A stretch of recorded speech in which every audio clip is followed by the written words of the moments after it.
সাধারণ মানুষের আকাঙ্ক্ষা, জন আকাঙ্ক্ষা এবং সাধারণ মানুষ চায় আমি এই অঞ্চলের মানুষগুলো ডেভেলপমেন্টে তাদের মৌলিক অধিকার বাস্তবায়নে কাজ করি। একটা দলকেই রিপ্রেজেন্ট করতে চাই না, আমার কথা স্পষ্ট। আমি এই সাধারণ মানুষের, এই সোনামুড়ি চাটখিল খালি এক, এই অঞ্চলের মানুষের প্রতীক হতে চাই ইনশাল্লাহ। আমি আমি মানুষের ডেভেলপমেন্টে কাজ করতে চাই, মানুষের মৌলিক অধিকার প্রতিষ্ঠা করতে চাই।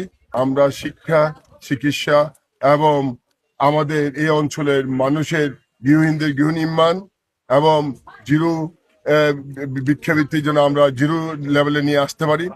আমরা যেন মানুষের স্কিল ডেভেলপমেন্টে কাজ করতে পারি। এই কাজগুলো নিয়ে আমরা 2040 মধ্যে একটা ভিশন সেট করেছি।